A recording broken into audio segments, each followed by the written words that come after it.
Welcome in. This is your Wednesday live chat for this week's Players Championship, and we are indeed presented by Jock Market. That is Stock Market DFS. It is taken off like a rocket ship. It was a fun week last week, and I imagine it's going to be a massive market for this week as well. We'll talk more about that in just a second, but come on in.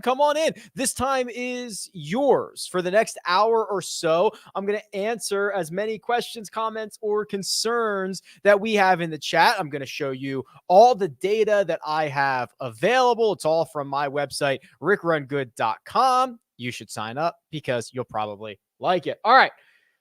Let's jump in. And boy, we are rocking and rolling on a Wednesday when the first chat is about, the first question is about Keegan Bradley laying the blueprint. Let's go over to the golfer profiles here. Before I scroll down, I'm going to say I don't think he is, but let's just take a peek together. It's not the worst thing I've ever seen. So the left-hand columns here, the strokes gained off tee, strokes gained approach, exactly in line with what you would expect from Keegan Bradley. The putter, which we were hoping, there have been 5 tournament stretches in which you've been a lot more optimistic about Keegan Bradley's putter coming off a good putting week at Bay Hill. But this is what he does. So he does exactly this every single week. The good news about Keegan, he's a total driving guy, right? Long and straight. If you're going to need to play out of the fairway, if they do go to preferred lies for this week because of the weather that is coming into the area, that probably helps guys like Keegan. Probably also slowing the greens down helps guys like Keegan. And I do think there are some threads for the March version of this event that are actually better for poor putters. So that would also help Keegan. So not the worst thing I've ever seen in the world. Thomas Peters or Ryan Brem deep dive. Oh boy, I'm not sure we're at that part of the show yet. I'm going to pass on that. Hey Rick, the big X factor this week has to be Webb. I read in an interview he's pain-free. What are your thoughts? Are people worrying too much about the weather? Okay, so my understanding about Webb, and we heard this weeks ago, right? We haven't seen him in a long time, that he was going to be out for a while. And I guess he has kind of been out for a while. I was expecting kind of longer than this, but it's good to hear that he's pain-free. It's good to get him back at what on paper should be a pretty good spot for him. But I'd be lying to you if I said I have any idea what the current state of Webb Simpson's game is. And if you are rostering him, if you're betting on him, you are doing so with extreme risk. And if that's what you're looking for, Webb Simpson is available. Here's the weather. So I've just got the 10-day up here from Weather Underground, and you can kind of see, like, already today in this moment, they have closed the practice facilities because of thunderstorms that are rolling in. So those guys are not out there practicing right now at TPC Sawgrass, and you can see it's going to be wet all weekend long. Thursday, chances of thunderstorms all day, rain on Friday, rain on Saturday. Sunday looks a little bit better, right? Sunday looks a little bit better. You're going to get some wind on Saturday. The question from Evan is, are people worrying too much about the weather? I think in short, the answer is yes, because none of this is really actionable data, right? When you look at this, what does it say? I guess you could argue guys that are playing out of the fairway, if they play lift, clean, and plays. You could argue bombers because they're going to be able to hit it further without any run out. But if you're trying to guess the waves, good luck. I think maybe guys that go off, what would that be? So if wind comes in on Saturday, guys that go off on Friday morning. So Thursday PM, Friday AM could be better, but you're talking about a situation where you're probably going to have lots of starts, lots of stops. Once you get electricity in the air, if there's lightning, they got to pull these guys off the golf course. So you just might be in for kind of a long, sloggy week. Do you think it'd be too crazy to start your build in the $8,000 range? Asks Hank Hill. And as much of a fan as I am of Zalatoris and Berger and even Neiman and guys like that, you would be passing up the biggest chunk of win equity from those 15 guys at the top. And those 15 guys probably account for, if you look at the implied odds, quite a bit of the win equity in this field. So yeah, I think that is a bit extreme, but you would be different than everyone else. Favor the earlier start time tomorrow. Yeah, that is kind of what I was getting at there, Jay. I believe that's probably the better route, although who knows? If they get delayed on Thursday and things flip, you could be on the wrong side of this very quickly. Mark says, great content this week, Rick. Thank you. Can we dive into the guys at 7,400 more other than recent form? Why does it seem ownership is leaning towards Henley most this week? Okay, so here's the $7,400 range here. We've got Russell Henley coming in at about 12% projected ownership, and Corey Connors coming in at about 12%. He's 7,300. And then Cam Young as well, 14%. He's 7,200. So the idea of Henley is very much an issue of course history versus course fit, because on paper, this should be a phenomenal place for Henley. You know, he is accurate off the tee, plays out of the fairway 66% of the time. It's 19th on tour. If you want to look at some of those wedge type categories, he's very good in those categories. He's a great approach player. But you get this situation where his Players Championship history is abysmal. 3 missed cuts in a row, 4 out of his last 5, hemorrhaging strokes on approach. These are what I probably believe to be outliers for Russell Henley. So I think that's why you're getting a boost here. People are willing to overlook this history and rely more on the fit.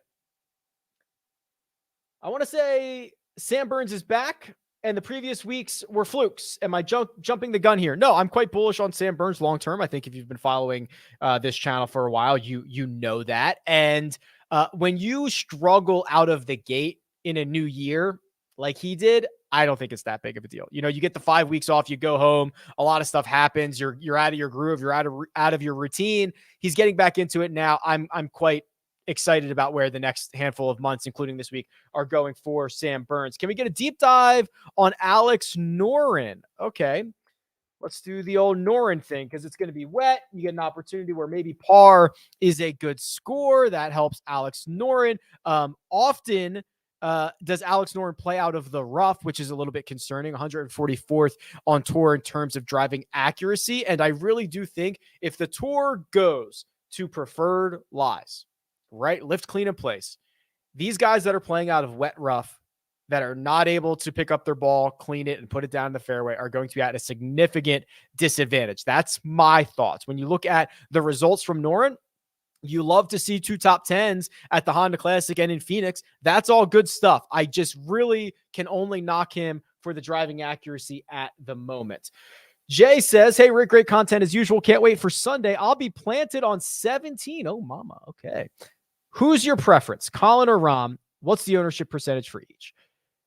It's so hard because you're splitting hairs with these guys, right? So the ownership I have is about 19% for Rahm, 18% for Colin Morikawa. So we are very much in a splitting hairs situation. So when I want to compare two golfers, I like to do it here on the power rankings. And I'm just going to plug in Rahm and I'm going to plug in Morikawa. And we can go, let's do last 20 rounds. Last 20 rounds, edge goes to Jon Rahm. He's the better player off the tee. He's the better player on approach. He is much worse with the flat stick and around the green, but not enough for Morikawa to make up the gap there. 40 rounds. Still Jon Rahm, significantly better off the tee, better on approach, even. They're both the same around the green, and Rahm's a better putter. 100 rounds. Rahm's better off the tee, Morikawa's better on approach. They're similar around the green, and Rahm's a better putter. So here's where I'm at. Rahm, to me, is safer, right? I think even what we're seeing with Rahm as struggling in the short game, struggling with the putter, still his worst finish is like T21. He's just so darn good. Morikawa probably has a wider range of outcomes. He probably doesn't miss the cut often here, but maybe he finishes T43, something like that, more often than Jon Rahm is going to, but he wins a lot, right? He's going to pop up and win this golf tournament a lot. So I think they're kind of a little bit different. If you just said who's going to finish better on Sunday, I'll take Rahm.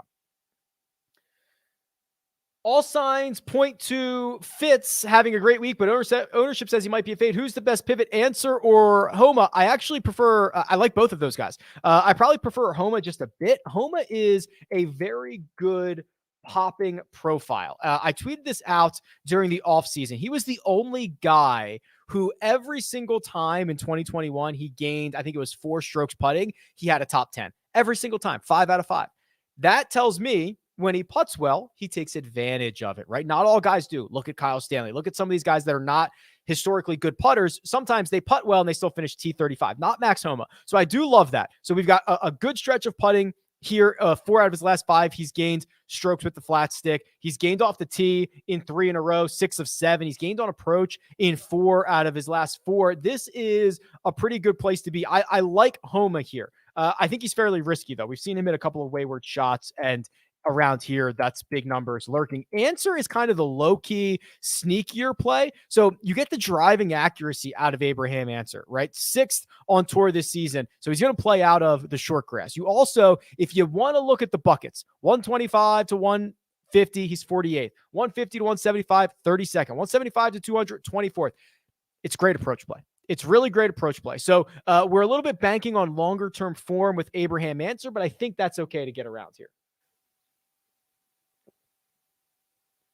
Is a low-owned Louis, say that 5 times fast, sandwiched between a chalky burger and Brooks, a free space in lineups because it means he's definitely coming in second place. Wow, that was actually a very difficult comment to read, Addison, but thank you for that comment. So here's Louis right here, $8,700. Yeah, look at the sandwich pricing. You've got a popular Koepka at 21%. You've got a popular burger at 22%. You've got Louis sitting here at 9.6. Honestly, probably comes in lower than that. He is, I think, objectively, when you're looking at upside, you're looking at the way the course fits. You're looking at the guys around him and the ownership. He's probably objectively one of the better pivots on the board. Whether you want to go that route or not, because you don't have to go for one specific golfer or whatever, I think he is pretty objectively one of the best pivot options. Let's say, Hank Hill, it does rain all week as expected. Does that impact the buckets of approach shots to focus on? Earlier in the week, it was 550 to 125 and 125 to 150. There are definitely flaws with buckets in general, but if you wanted to move that back, if you wanted to say it's now, like 100 to 150 and 150 to 175, I wouldn't be upset, right? If you're thinking you're not getting the rollout, that's the assumption here. Who is the lowest owned guy in the 9s? 8s and 7s. Oh, good question. This keeps you from getting a membership to RickRunGood.com here and leverage in those spots. All right, so lowest owned in the 9s, I think it's probably DJ and Spieth. Lowest owned in the 8s, I think it's Louis and Finau. Lowest owned in the 7s, I think it is Leishman. I mean, there's a lot of guys in the 7s, right? You're gonna have basically half the 7s are going to be 2%. So that's kind of hard to really put much stock in, but that's who you're looking at here. TJ says, Rick, Andy is a great addition to the team. Loved his article this week. From his data in the article, what's one guy you weren't going to play, but you are now, or someone that you've grown on? Okay, well, I'll just give you a couple of guys, and I don't know if he pointed them out specifically, but I'll tell you what. So Andy Lack, if you guys haven't heard, he's my co-host on the Scramble Tuesdays and Fridays. We're now kind of forging a bigger role for him in the Rick Run Good ecosystem. So he's got some written content on the site. There's an unbelievably nerdy, in-depth preview of the golf course on the RickRunGood.com right now. There is also at any moment going to be his Wednesday final thoughts, which is really something that is underserved in the industry. For me, when I read Andy's course preview, I was kind of reading a few through lines, things like par fives, things like the fact that this move from May to March and the way that the overseed works on these greens, it might be better for poor putters. So those are the two big takeaways that I started to kind of look at and say, okay, maybe I'm more bullish on Will Zalatoris now. Maybe I'm more bullish on Justin Thomas now. Maybe I'm more bullish on Hideki. Maybe I'm more bullish on guys that crush par fives, right? Like I think that is what I took away the most from his article, but there's a lot of great stuff in there. I'm doing great in the one and done, the Run Good one and done, which, by the way, thank God I got Scotty Scheffler last week. I went from 666th to 91st. I'm on the move, boys. But I feel the pressure with this huge purse, and I don't want to let a bunch of people pass me. I've already used Rahm, so is using Morikawa a good idea? Sid, I don't know your exact position, but Morikawa will likely be the most popular golfer this week. If you are near the top, go for it. Go for Morikawa. No need to play it safe. No need to not play it safe. No need to go further down the board. Morikawa is your guy. He's going to be the most popular golfer this week because Jon Rahm's already been used by, I don't know about the Run Good one and done, but in most one and dones, like 25% of the pool has already used Rahm, and Morikawa is sitting there at like 2% used. So good luck, Sid. I hope Morikawa finishes T21, but I've got other situations going on.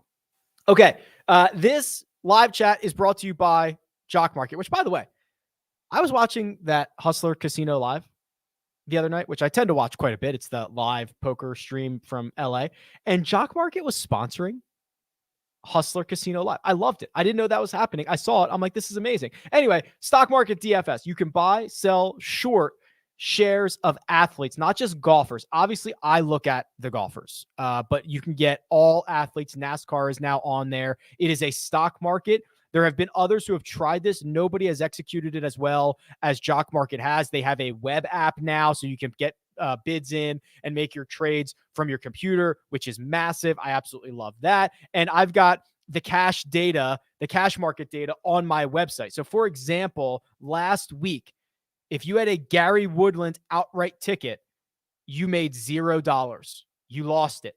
If you had Gary Woodland shares in your portfolio, you made $11 a share, because last Wednesday night, he sold for $3.77.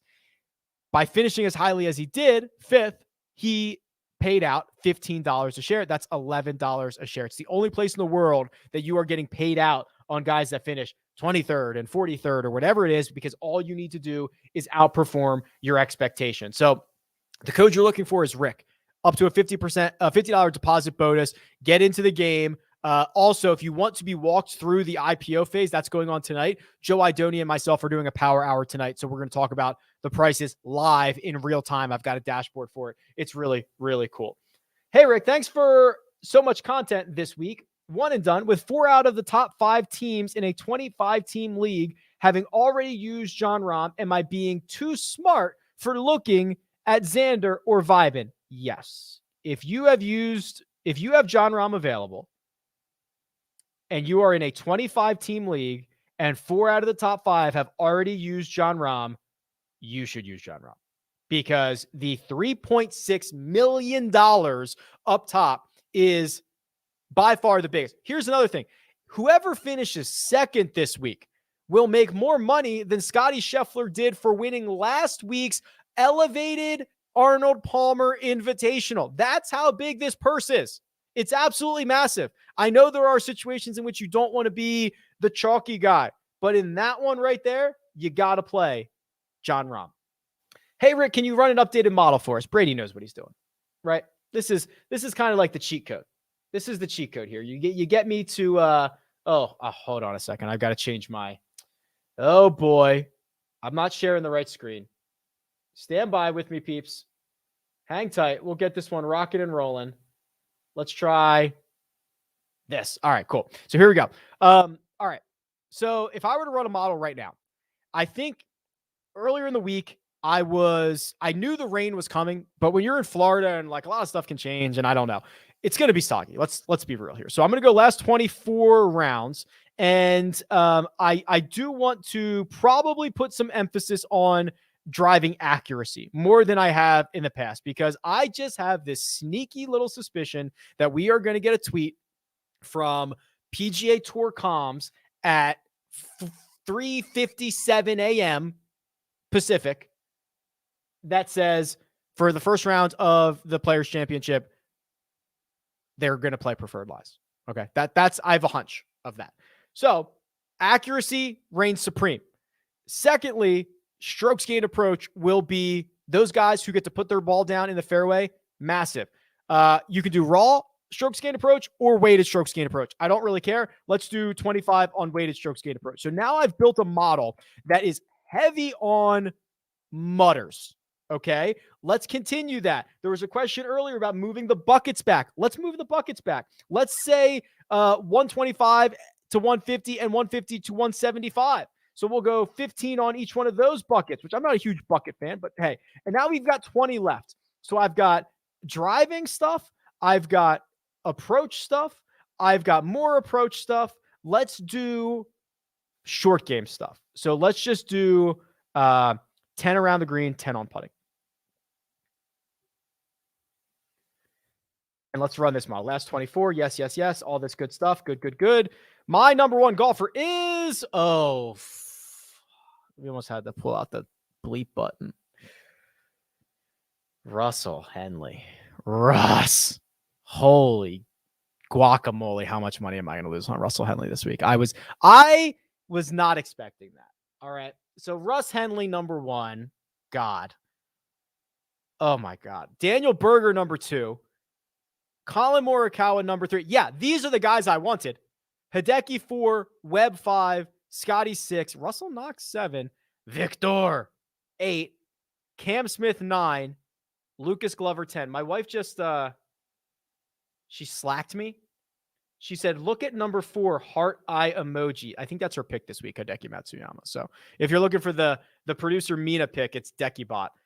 Holy guacamole. All right, well, that's interesting. Brady, what have you done to me, my friend? Was not expecting that whatsoever. All right, let me get back to my other screen here so that we can continue rolling on, because we're going to roll on. Let's try this. All right, we're back. Oh, boy. All right, pivots around Fitz. Let's see. So Fitzpatrick, to me, objectively, maybe not objectively, but I think he is one of the most mispriced golfers here. He's 24% owned. He should be. Your pivots, Hatton's not bad. Love Burns in that spot. Would not mind. If you want to go down, you need to go down. It's Answer, or that's probably, or I guess go down to Russell Henley because he's the number 1 golfer for mud. Hey, Rick, Andy had some course comps for Innisbrook, PGA West, and Scottsdale rather than Pete Dye courses. Do you agree? And is there any you would add?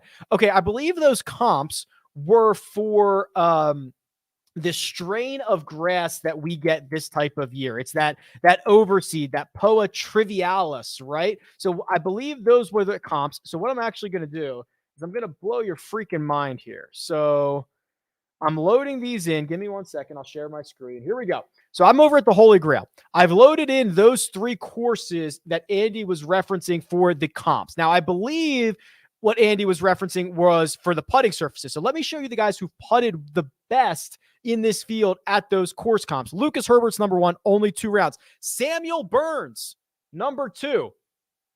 1.5 strokes gained per round in 31 rounds. Brendan Todd is next. Sahith is next, but that's only 8 rounds. JT Poston, maybe my favorite $6,000 golfer. And then someone named Brooks Koepka. I've heard of him. Now, the other thing is, if you want to do architects, if you're really fancying this, what you could do is you could come down here and you could go Pete Dye because of how unique and interesting he designs these things. And you can see who plays best on Pete Dye. Lee Hodges, number 1, only 4 rounds. Patrick Cantlay, number 2, 66. Herbert, 3. Koepka, Day, Kuchar, Rahm. Let's go more recently because the Kuchar stuff always gets super skewed. Last 3 years, Berger now next in line after Hodges. Brian Harmon's up there. Koepka's still up there. Answer, Patrick Cantlay. So there you go. A couple of course comps, no matter how you like it, Oliver. Jay-Z is in the chat. My main man, Rick. Happy Players Week to a real one. Is that me, Jay? Thank you.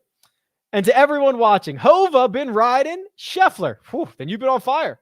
Why not give it another go? His odds haven't shrunk that much for a guy who has won twice. I could not agree more. So there's a couple of factors really in favor of Scotty Scheffler this week. The fact that he's won twice in his last 3 starts and he had a 7th place finish at Riviera, good enough for me. The pricing comes out early, right? So the pricing comes out, doesn't know that he wins the API. If the pricing comes out on Monday, like usual, he's probably $10,000. So you have like $800 built into value of Scotty Scheffler. The other thing is, I am really, really bullish about this partnership with Ted Scott. I really am. He's unlocked the best parts of Scotty Scheffler. And I've said this before, and I'll say it again. The stretch of golf from now to match play to Augusta to the Texas swing, Scotty's going to pile cash. Let's go. Denver Timmy wants to get a breakdown on Justin Thomas's recent putting. I imagine it's going to look like every single, like I could scroll to any time period and see basically the same exact thing for Justin Thomas's putting. And here's his golfer profile page. Gained 3.8 strokes at Riviera the last time we saw him. Lost 3 the week before. +1, -0.5. -3, +2.5. I mean, this is the pop stuff that you want. It's kind of what Morikawa does, right? It's how Morikawa wins so much is, yeah, some weeks he's going to lose 5 and some weeks he's going to gain 4. And when he gains 4, he wins. Like this is why JT hoists trophies. I love this. I've heard a lot of people say, no putt guys, we're live here as a justification for betting Zalatoris and JT. So what about Luke List? Sure. And Tom Hoagie and all those guys and Keegan, right? No, I got no problem. I'm cool with that. Yo, Rick, with a single bullet in the 2222, would you prefer to have Fitzpatrick leaving 300 or Lowry leaving 0? Interesting. Will Fitzpatrick be as chalky in that higher stakes situation? I'm not sure that he will, but I'm seeing him. So my projections are more for like 150 max large GPPs. I have Fitzpatrick at 24% and Lowry at 9-ish. So basically Lowry's a third of Matt Fitzpatrick. In that situation, I'd probably go Lowry and leave the 0. Ha! Best comment ever. Rick, if we had to set the lines for lunch today, would it be a buffalo chicken sandwich at minus 125 and pizza at plus 115? Would that be fair? So, yes, great lines that you have set. I would actually make buffalo chicken a much larger favorite. So, pizza to me is more of I like that for dinner, right? And I eat a lot of pizza, a lot. Quite frankly, I'm a child, but yes, those are basically the two front runners of things that I'm going to eat, not just today for lunch, but tomorrow for lunch and dinner and brunch and whatever. Those are the front runners. In most outdoor sports, weather is the great equalizer. Knowing this, is it logical to burn big names when the 8K group and lower have just as good of a chance as popping this week? I do not necessarily buy that weather is an equalizer in golf. And it depends, right? So if you're talking about it being a great equalizer in football, maybe making passes more random, maybe making fumbles more frequent, sure. But if it's just wet, sometimes the tour changes the rules and lets you pick up your ball, which then in turn does not equalize it. It actually emphasizes playing out of the fairway.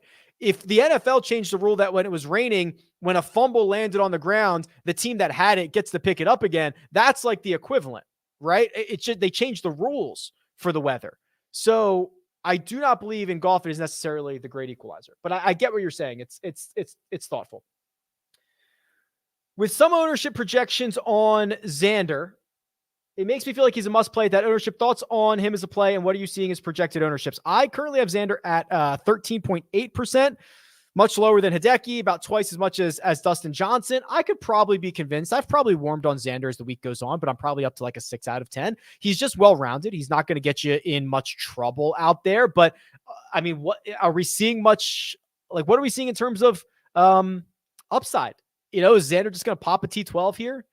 I'd almost prefer someone more volatile. It's almost it's a combination where he's expensive, he's middle owned, and he's consistent. And when I'm trying to win all the money, I don't think I want any of that. So it's just a really awkward situation for Xander. If that's what you want, take it. Straight up, least chance of winning this. JT, Rahm, Morikawa, or Rory? Oh, boy. Probably. This is sick, but probably Rory, right? Like, JT just won it and has the perfect stat profile. Rahm is the best player on the planet, and it's probably not close. Morikawa is a prolific, historic winner, and Rory, I mean, while he still has a higher chance than basically every other golfer in the field, you named the other three that have probably got a higher win equity than him. Is Gary Woodland being overlooked? Yeah, you know, I don't know what to expect from Gary, right? And when you go through 18 months of kind of losing your game, I start to get a little bit concerned about that. Now, there are some positive takeaways from the last 2 weeks where he's finished T5 in both of them. We're seeing better approach play. I worry that this putter is something that is unsustainable. Is he going to gain, let's call it 4.5 or 5 strokes this week? Probably not. And if he doesn't, does that put more stress on the rest of his game? I'm I am excited. I hope Gary plays well. I am not as bullish as others.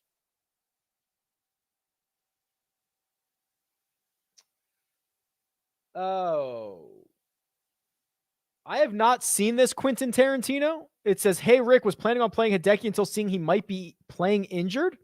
Do you know anything about that? I literally have I've not heard anything about that. So send me something.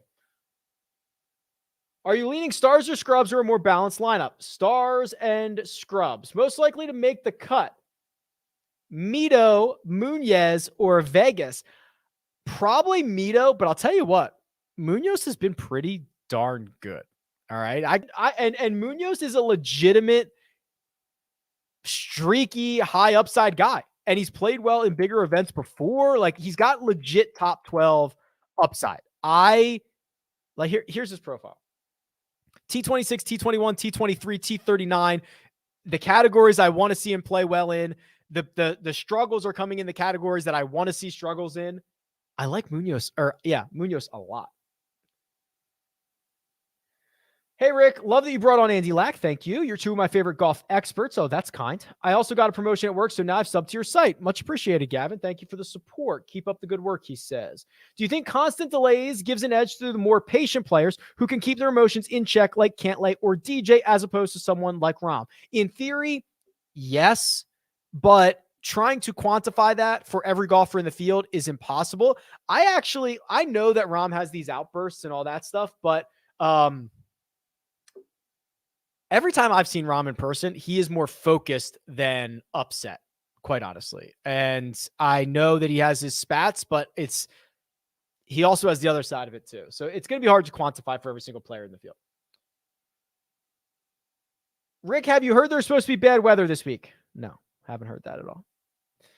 Hey, Rick, will they generally play through rain if there is no lightning, or is it all stop until it passes? No, they'll play through rain. They'll play through rain as long as you don't get like pooling of water on greens or situations like that. They'll play through it. Now, the weather report, if you trust the meteorologist, if you trust big weather, is actually showing some, thunderstorms and chances for electricity. But if it is just rain, they will play through it until it becomes detrimental to the golf course or to the safety of the players.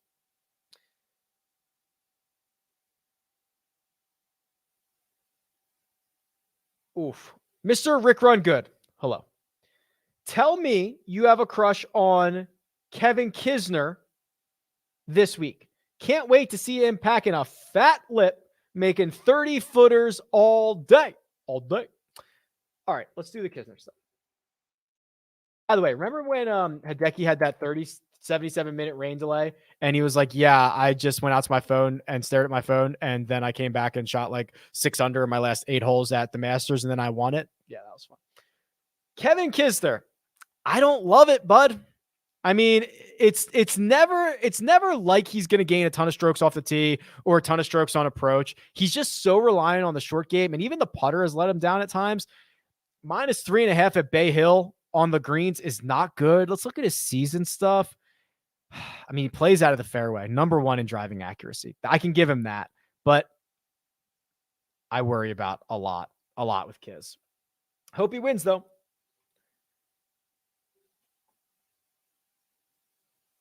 All right, I'm glad I've answered a lot of these because I can run through these. Has preferred lines been announced? No, they will not announce that until like an hour before the round starts. Hey, Rick, thanks so much for what you do in the industry. In my fantasy golf league, I need to choose between Harman and Day. Could we do a deep dive? I think it's just Harman. Day's got so there's 2 sides to Jason Day. One, his mother just passed away, so condolences go out to Jason Day. I hate to even try to compare that to a golf situation, but if you want to start to handicap it, who knows what his practice has been. He's going to a place that is generally fairly good for him. I will say the course history is what he's done here at Sawgrass is a different type of golfer than he is right now. He's been excellent in the ball striking categories. We don't have that right now. We have a Jason Day who's much more reliant on his short game. I would probably just pass on Jason Day. Brian Harman is a guy who, in the 2 years that we've played since moving back to March, he's the only guy in the field with 2 top 10s. I don't love it, but I think I would prefer Harman over Day. I have not heard anything about Hideki being hurt, so I'm not sure why that keeps coming up. Maybe I've missed something in the last bit of time, but I have no idea what that is in regards to. Hey, Rick. Hey, Leo. Thanks for the content. If I have to travel a bit to place a bet, in general, what day would be best? Wednesday? So either first thing Monday when lines drop, or as late as possible. Yeah, Wednesday, right? Because if you're first, you get access to maybe lines that are a little bit long. And also you get the chance of maybe you get a bet in and then someone withdraws, like we've seen frequently here in the last couple of years, where, you are locked into a number that got shorter after someone near the top withdrew. So I like either being first or waiting for all possible information and being last. Who is the lock pick of the week? Someone I should keep in my lineups no matter what, just because of value. Oh boy. All things considered, right? All things considered, Zalatoris 8,900, 12% owned. That to me is probably, you get a guy who is not prohibitively expensive. You get a team no putt, should set up well for this course. You get a guy who's destroyed the fives, and you get a guy that is not overly popular. I think that's objectively a very good play. Producer Mina with the info. So Hideki had a quick chat with Japanese media yesterday. Sounds like his neck injury is healing, but still not 100% perfect. He's happy with the way his game is, but is looking forward to be able to swing at 100% again. I mean, he's been basically the best golfer since 2022 started, so I'm not sure it's really impacting his game all that much. So I'm not going to worry about it. Mitchell says, Rick, you constantly say that you don't let ownership dictate who you play, especially one golfer. But with Sawgrass being very volatile, do you lean more on pivots? At the top, I do, right? I would rather avoid the chalky stuff at the top than the chalky stuff at the bottom. So I emailed this out. If you're not subscribed to my newsletter, the Run Good Rundown, there's a link in the description. I already sent it out this week. There's a little nugget in there about like the carnage rate of TPC Sawgrass. So I looked at all the golfers that have been priced over $9,000 since 2016 at every different golf course or every different tournament. And this event has like a 24% missed cut rate of golfers over $9,000. It's about top third, top quarter compared to others. So there's a lot of carnage out there, not like the American Express, which is a very high salaried carnage event, not like, what was that? Well, a Honda Classic was up there. So yes, I would definitely pivot more, especially up top.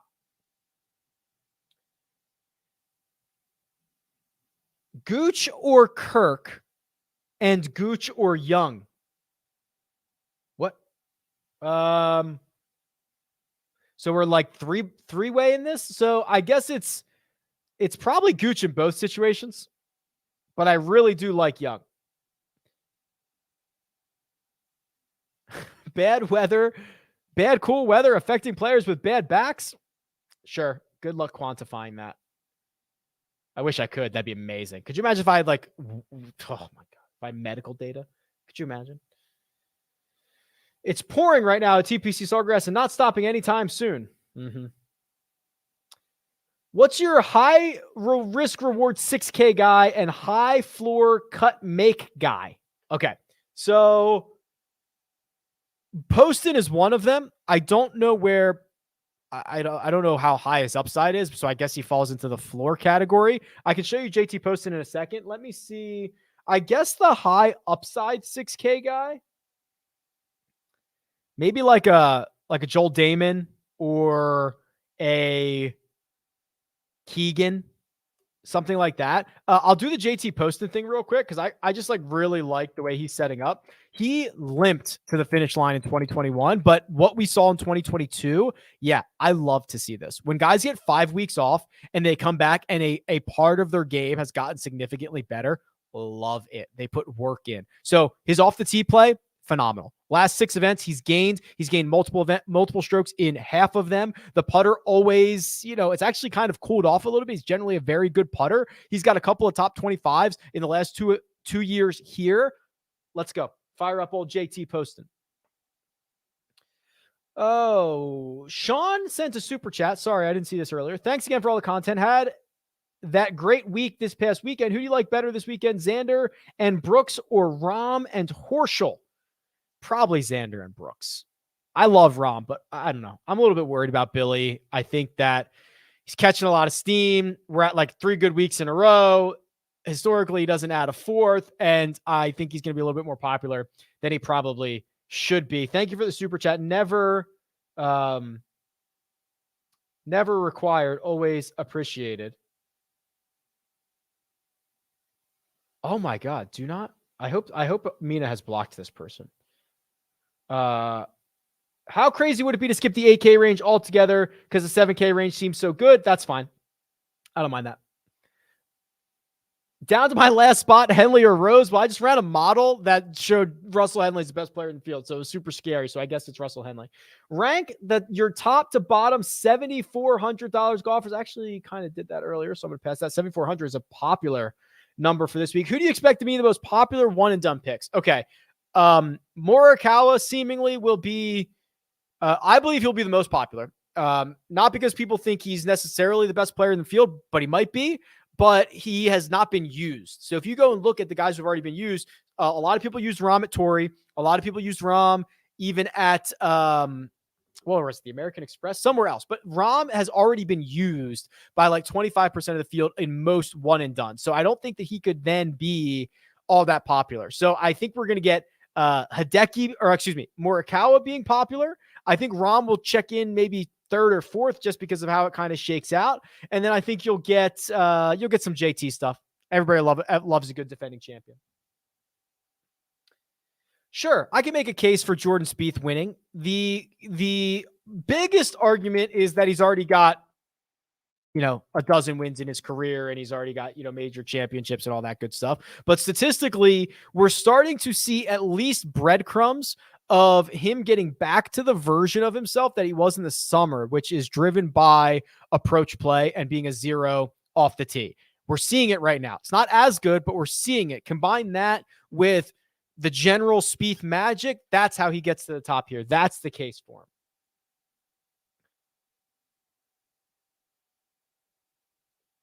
And there was also another question about like if you gave me, if I had to pick either Spieth or DJ to be that low-owned dart throw, I think I would pick Spieth.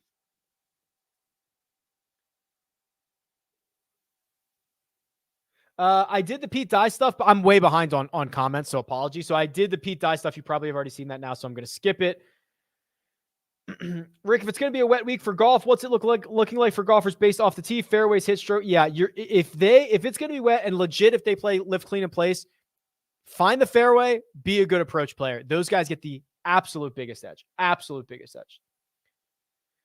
Hey, Rick, any thoughts on Hovland at Pete Dye courses and trouble with sights and visuals? Saw he's gained less than a stroke on the field at these courses. You know what? I was looking at that.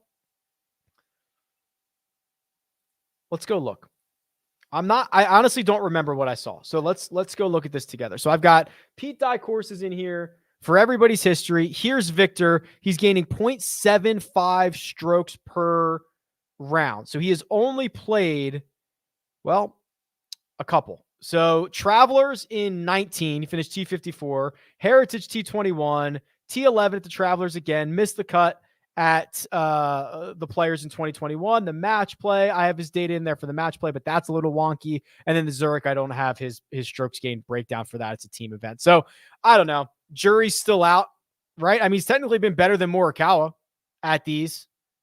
They're doing it in kind of different ways. So I'm not generally sold on that argument yet, but Kyle, I think it is. I do think there is something to Pete Dye sightlines and visuals. I'm just not ready to commit to Victor one way or another yet, but something we can definitely keep an eye on.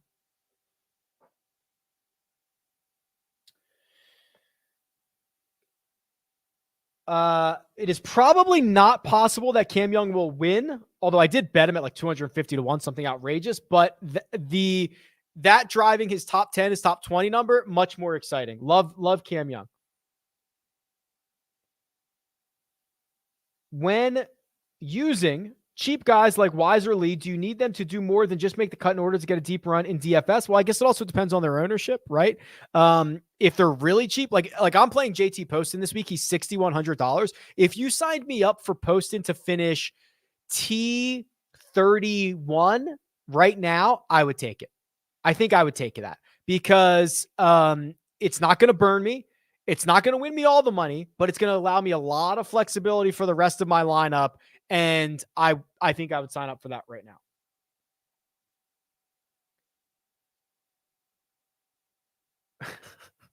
Dan always comes in here and wants to put a gun to my head. Putting a gun to your head in GPP. Berger or Zalatoris? Well, if it's GPP, the answer has to be Zalatoris, right? I know I don't make ownership decisions based on one golfer, but there's a gun to my head. I'm frazzled. I'm making weird decisions. Are you worried that Rahm has gained a ton of strokes ball striking against weak-ish fields or no? Tough to gain strokes like he has recently against 47 of the top 50 players in the world. Well, TJ, if only there was a calculation for this. Oh, wait, there is. All right, here's what I'm going to do. Power rankings. Let's do what do you want to do for Rahm? Last 20? Let's get all of his. Let's go back. Let's go back. All right. Let's go back to Tournament Champions. So that's going to be 4, 8, 12, 16, 20, 24 rounds. 24 rounds for everybody in the field. So let's do 24 rounds of ball striking for Jon Rahm. He is obviously number one in this field. 2.44. Okay. So now let's flip over to weighted strokes gained, which does in fact take into account the strength of field and a variety of other factors. And Jon Rahm is actually better. 3.34 strokes gained ball striking per round. Significant gap between him and Will Zalatoris. So I say, TJ, no. I had Watney in Jock Market. I lost out on Watney shares in the Jock Markets. Just noticed Fan Team Golf almost has the same logo as you. My lawyer will be contacting them. I don't have a lawyer. It's just Oliver. Oh, okay. Let's talk about Kokrak real quick. So the question is about Kokrak or Siwoo Kim. Let's do Kokrak real quick. So what I like about him is he is a very good driver. Okay. In terms of distance, right? He's a little bit more inaccurate than I would like, but 76th on tour, that's better than tour average. So I'll take it. Also kind of turned himself into literally one of the best putters on tour. And we're still seeing that. So that's no fluke. +4 at API, +4.8 at Genesis. The approach play's been there, right? He's only lost strokes twice dating back to the BMW Championship. He's a legitimate winner, right? Couple of victories here in the last 18 months. I do not mind that one single bit. Oh, what's your all contrarian lineup? Oh, that's actually kind of interesting. I would say the all contrarian lineup is, and I'm not going to add these up to make sure that they actually can fit into $50,000, but I'll do my best. The all contrarian lineup is Rory, Finau, God, Burns, Answer, Fleetwood, Mitchell. I don't know how much that is, but that's like 50% combined ownership, maybe even less than that.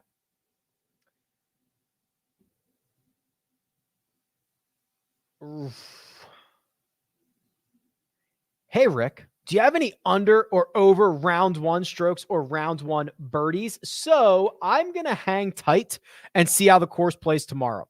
Right. I think that with the PrizePicks stuff, which, by the way, Andy and I did do PrizePicks stuff on the scramble. So if you go back, I think there was, I think it was under on Russell Henley for round one. And we've got some of the single hole stuff. And I've got all the props data you can imagine on my website. And I've got the hole by hole stuff. So like, if you go to like hole 11, I'm going to keep a very close eye on hole 11 and how all these guys have played it every single time they've played it. I've just got all the data here and we're just going to smoke PrizePicks again this week. So I'm going to wait a bit, PJ. I'm going to wait until play starts. If you ask me right now, Henley under. I don't mind the McNeely under. I think it's still at 73. The other ones have been moving throughout the week. So I'm just gonna hang tight, see how the course is playing early tomorrow morning, and then start smashing these guys. If you want to get involved, the code's Rick.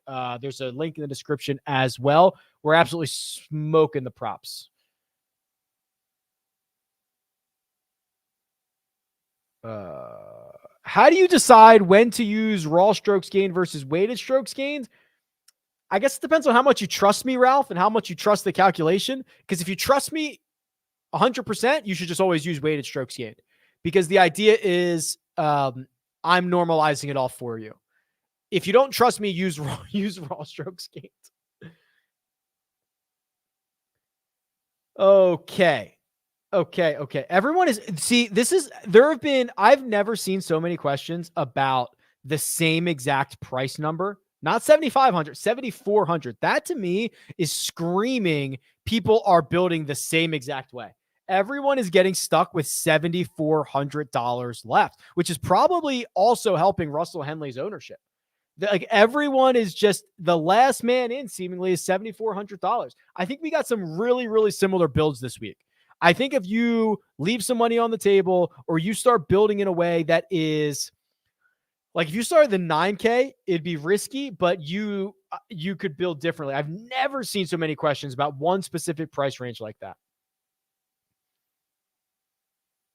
Oh, okay. My betting card. All right. So again, for those of you who are just joining in and this is new, don't bet my card. Don't bet my card. I bet my card. I don't know what your risk tolerance is. I don't know what your bankroll is. I don't know what the types of things that you're looking for are. But I'll tell you who I'm betting. But you should not bet this. You should bet who you think is going to be good. So I've got my FOMO friends and family. Like I bet Victor Hovland every single week that he plays. Okay. That's that. I don't even really include that on my card. But what I've done here is Zalatoris at 50, Homa at 80, Cam Young and Aaron Wise at 120, Bo Hostler at 425, which allowed me, if you were noticing, it left a huge gaping gap at the top of the board. So I did it. I went with Jon Rahm. I think that 14-1 is the best number we're going to get on him in a very long time, or we have gotten in a very long time. And I just am ready for that rubber band to snap. So that's my card. That's my card. Do what you will with it. Ideally, it goes through one ear and out the other. Go make your own card.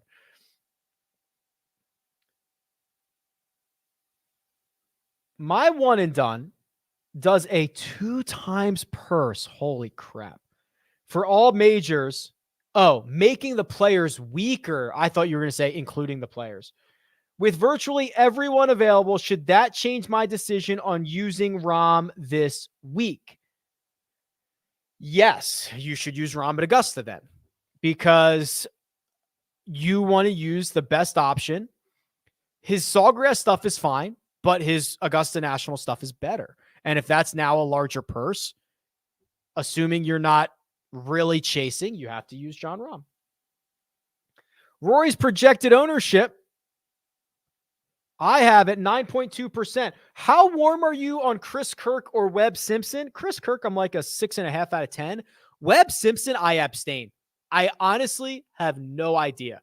The reports that I heard, things that I've seen, nothing aligns. I don't have any clue what the state of Webb Simpson's game is right now, and I would be lying to you if I tried to guess. I abstain.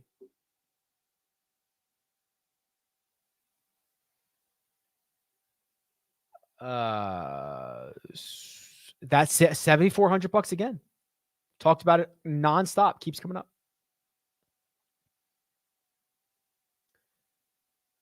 Can you rank the following without knowing anything about the format that you're playing in? I would go with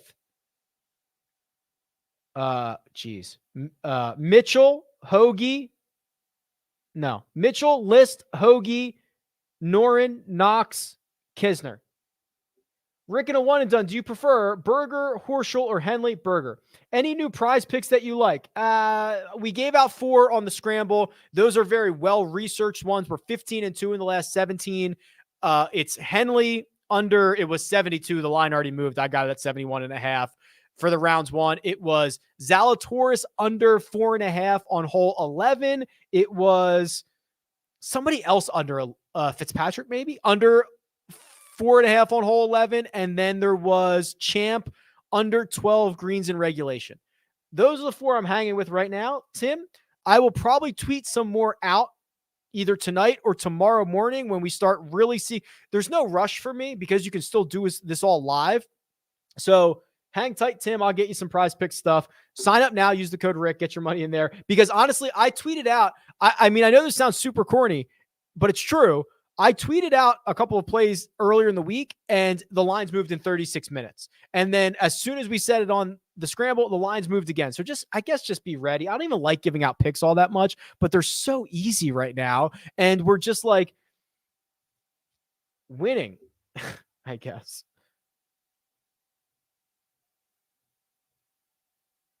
Let's see. Thoughts on building Morikawa and Rory in the same lineup? Love it. I love just being different. Just be different.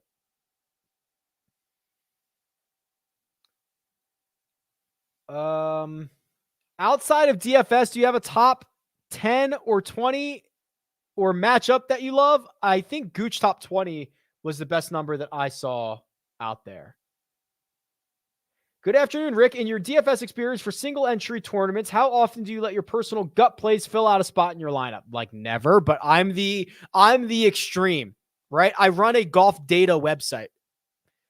Gut plays don't exist in my world, Tyler. So this is a bad question for me. I never let it happen, but maybe I should more often. More questions about the $7,400 range. It's unbelievable. I've covered it quite a bit, but I'm stunned at what the build is. Everyone is on it. I've got a couple minutes here. I won't do the deep dive on Keith Mitchell, but still very bullish. His off the tee play is phenomenal. His approach play has been better. He can get hot. I worry about the big number, but I'm pretty happy about Keith Mitchell.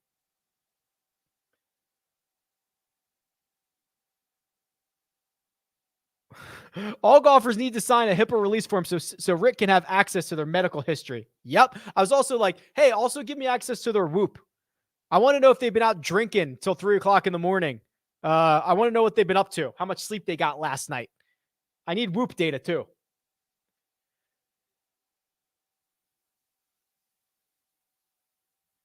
I don't have any feelings towards fading guys that battled tough conditions last week. If there was ever a week to find the motivation and the energy, they can do it. And also, there wasn't even travel involved.